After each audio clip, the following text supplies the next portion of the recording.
When I signed the papers for our new home, I thought I was buying peace. After 20 years of hard work, endless shifts, and scraping every penny, I finally had enough saved to move my little family into a quiet neighborhood. A modest two-story house sat on a tree-lined street where the evenings smelled of fresh grass and the mornings echoed with birdsong. It wasn't flashy, but it was ours. My wife, Sarah, was 7 months pregnant with our first child, and the joy in her face every time she walked through the yard reminded me why I'd worked so hard. She loved tending to the little garden out front. She'd kneel slowly, one hand always resting on her belly, the other planting tulip bulbs or smoothing the soil. Sometimes I'd find her just standing there, humming softly, imagining the day when our child would play among the flowers. But peace doesn't last long when someone like Karen runs your HOA. Karen was the president of the Homeowners Association, and she wore that title like it was a crown. She strutted around the neighborhood with her clipboard like a queen patrolling her kingdom. Nothing escaped her gaze. Your lawn, your car, your paint color, even the way your curtains looked from the street. Neighbors whispered about her, but most stayed quiet, afraid of the fines or letters she was quick to slap on their doors. For weeks, she had been making small comments about our property. First, it was the slight unevenness of the grass. Then it was the color of our porch light, which she claimed didn't fit the neighborhood aesthetic. I brushed it off. Everyone told me Karen was like that with new families. But it was Sarah's flowers that really lit the fuse. "They're not approved," Karen barked one afternoon, while Sarah was planting daffodils. I was sitting on the porch swing, sipping lemonade, watching the exchange. Sarah, calm as ever, explained gently, "These flowers are within HOA guidelines, Karen."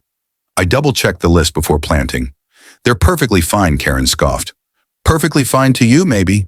But they make your yard look messy. This isn't some farmer's field. It's a community." Sarah just smiled politely and went back to her work. That smile, it was her way of ending conversations that weren't worth her energy. But I could see the fire in Karen's eyes, the kind that didn't let go. A week passed without incident, and I thought maybe things had blown over. Then came the afternoon that changed everything. It was a warm Saturday, the kind where the air smelled of barbecue and kids' laughter carried from backyards. Sarah wanted to add another row of tulips along the edge of the lawn. I was helping her dig holes, but after a while, she told me to go inside and get water, reminding me I always worked harder than I should in the heat. I had barely set the glass on the counter when I heard shouting from outside. Not the kind of shouting that came from kids playing tag, but the sharp, angry kind that sliced through the air. My heart skipped. I rushed to the window and saw Karen storming across our lawn, clipboard tucked under her arm like a weapon. She was red-faced, finger jabbing the air. Sarah stood calmly near her flowers, her hands resting protectively on her belly. I pushed open the door just in time to hear Karen yelling, "These are unauthorized. I told you to pull them up, and you ignored me." Sarah's voice was calm, but steady. "Karen, I checked the rule book again. These are listed under approved plants. You can't just—" "You think you're smarter than me?" Karen snapped, stepping closer. "You think you can ignore the HOA?"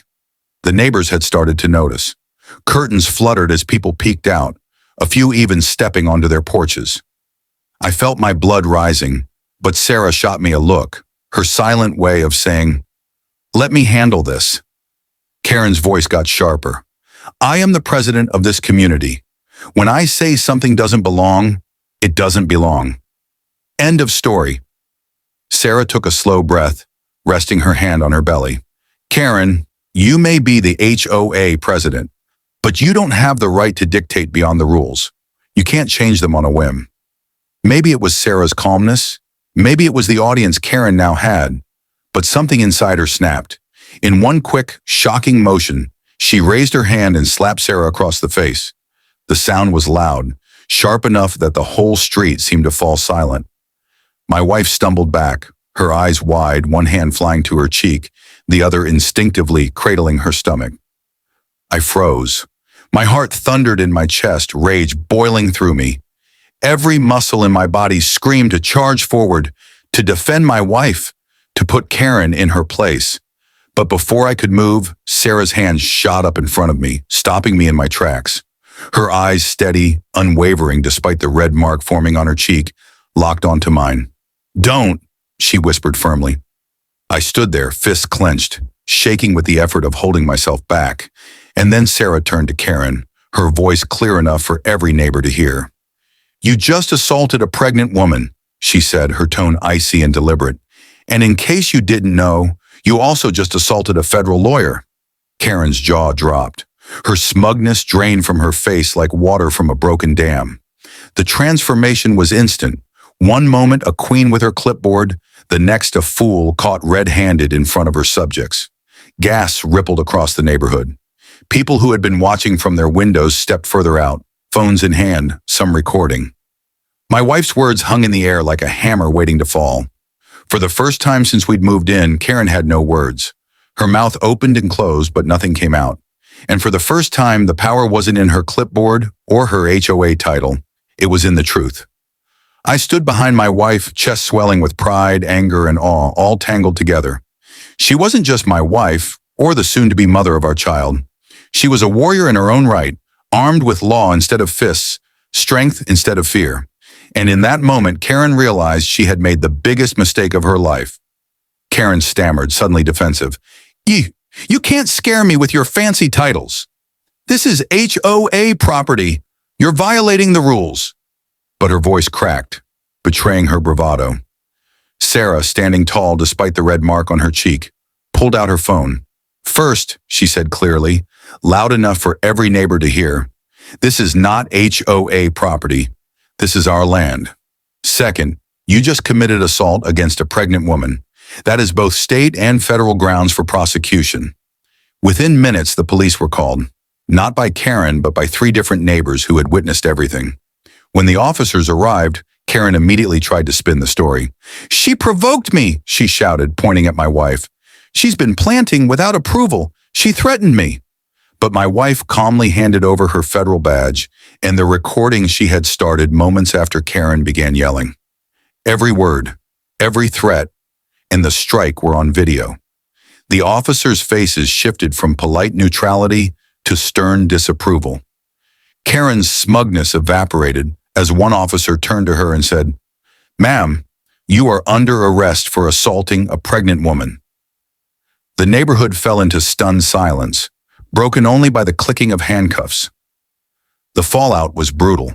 For Karen, the HOA board immediately distanced themselves, holding an emergency meeting where she was stripped of her title. Her arrest made local headlines, especially when it was revealed she had a history of harassing neighbors, but had never gone this far. For us, justice came swiftly. Sarah pressed charges, not out of revenge, but to ensure Karen could never use her power to harm anyone else again. The courtroom was packed with neighbors ready to testify. My wife, standing with poise in front of the judge, explained how no one, not even an HOA president, was above the law. The judge agreed. Karen was sentenced to community service, fined heavily, and placed under strict probation. When we walked out of that courthouse, my wife's hand in mine, the same neighbors who had once lived in fear of Karen's clipboard smiled and clapped softly. My wife wasn't just my hero, she had become theirs too. That night, Sarah returned to her flowers, planting the final row with quiet pride. And I realized something important. Sometimes the strongest warriors don't wear uniforms or carry weapons. Sometimes they carry life, the law, and the courage to stand their ground when it matters most. Karen thought she was slapping a neighbor. Instead, she struck a federal lawyer, and it cost her everything.